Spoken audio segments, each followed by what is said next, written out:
Get the emergency kit.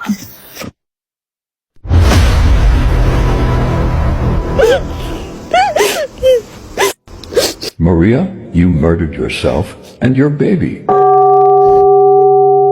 You knew staying would lead to death. The doctor warned. The social worker begged you to leave, but you stubbornly remained, choosing death over wisdom.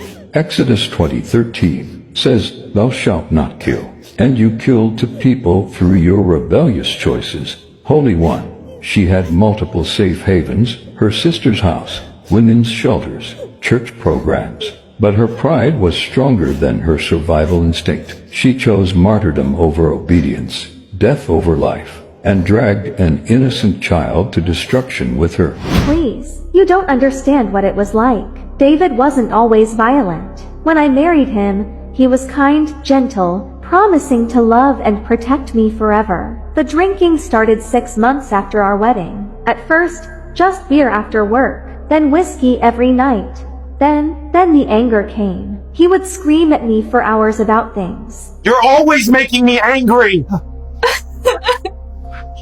I'm sorry, please don't yell! That made no sense, the way I folded his shirts, the food I cooked, the way I breathed too loud while he watched TV. The first time he hit me, I was 4 months pregnant. I had morning sickness and couldn't cook his dinner the way he liked it. He slapped me so hard I fell against the kitchen counter. What have I done to deserve this? God, why me? Why can't I have a peaceful marriage like my mates?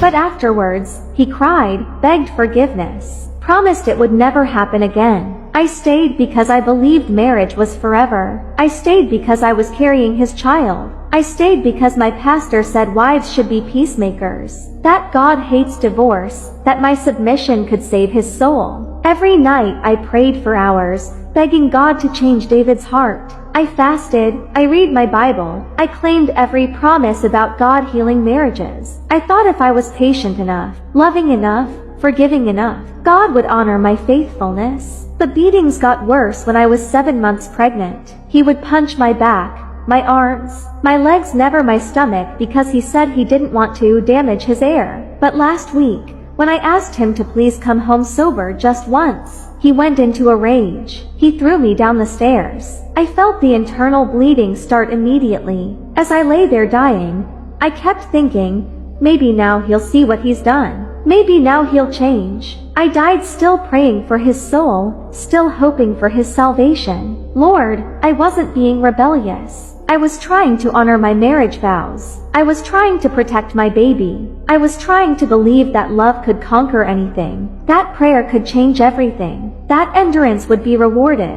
How touching, how perfectly manipulative. But Proverbs 22:3 declares, "A prudent man foreseeth the evil, and hideth himself, but the simple pass on and are punished." I have enough rooms in place. Why not come stay with me before this man harms you? Maria was simple, not spiritual, stubborn, not submissive. She chose death through pride disguised as faith. Maria Santos, you stand before my throne having suffered greatly on earth, and now seeking mercy in eternity. Yes, Lord, please have mercy on me and my baby. I should have left earlier. I was just waiting to see if he could change. The scriptures the accuser of the brethren quotes are indeed my word. Ephesians 5:22 does. Command wives to submit to their husbands. Marriage is indeed a sacred covenant that I do not take lightly. Rebellion against divinely established authority is indeed sin. And it is also true that your body was my temple. 1 Corinthians 6:19-20 does declare that you were not your own. You had a responsibility to preserve the life I gave you and the child growing within you. I didn't know what else to do. I was so confused. Everyone told me different things. I was just praying for my husband. Maybe things could get better. I never knew he would beat me to death. Psalm 34:18 promises, "The Lord is nigh unto them that are of a broken heart, and saveth such as be of a contrite spirit."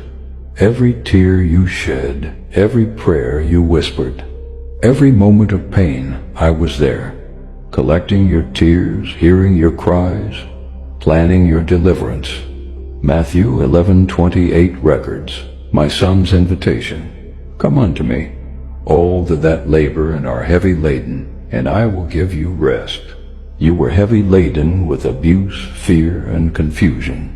You labored under the weight of trying to save a man who chose violence over love. Holy One, please grant me this soul. This is self-murder. She knew the constant beating will someday. She saw fire and thought she could live with fire. My Lord, please grant me this lady and her unborn, for they are mine. Silence, you accuser of the brethren. Her endurance was not rebellion. It was faith mixed with confusion about my will. She stayed not from pride, but from hope. She suffered not from stubbornness, but from believing that love could conquer evil. Romans 8:1 declares, There is therefore now no condemnation to them which are in Christ Jesus, who walk not after the flesh, but after the Spirit. She walked after the Spirit of love, forgiveness, and hope, even in the valley of death's shadow. Revelation 21:4 promises, And God shall wipe away all tears from their eyes, and there shall be no more death, neither sorrow nor crying, neither shall there be any more pain, for the former things are passed away. Come, faithful daughter, come with your child into eternal rest.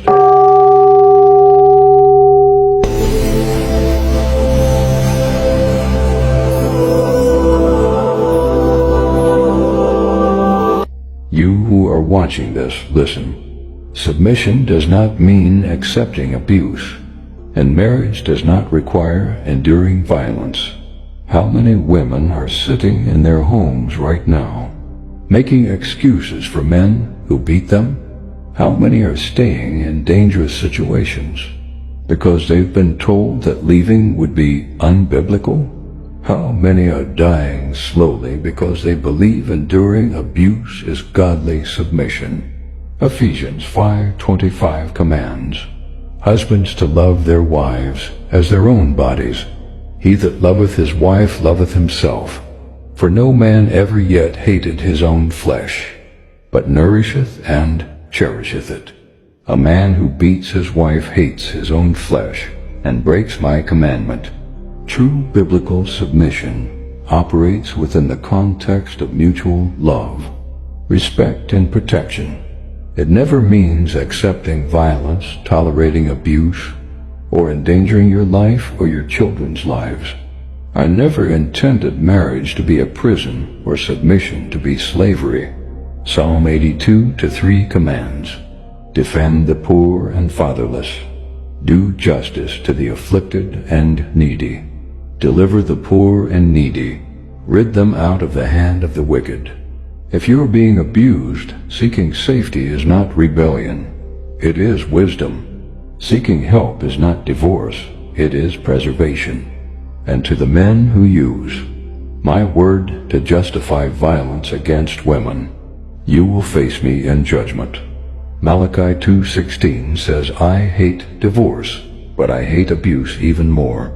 You break your marriage covenant every time you raise your hand in violence. To those trapped in abusive marriages right now, I see your tears. I hear your prayers. I feel your pain. But I also provide ways of escape. Seek help. Find safety. Protect your children. Your life has value. Your safety matters. And your survival is not rebellion against me. 1 Corinthians 10:13 promises that with every temptation and every trial I provide a way to escape, that you may be able to bear it. Sometimes the way to bear it is to escape it. Don't let false teaching about submission lead you to Maria's premature death. Remember Maria's story. Remember that I welcome the abused, comfort the broken, and give rest to the heavy laden. Don't let anyone convince you that my love requires you to accept violence. True love protects, cherishes, and gives life it never destroys. If you are not ashamed of me in public, comment Jesus help my home. Like and share this important message to all homes, so that the light of my word will reach more souls. Subscribe to this channel to continue hearing my true word.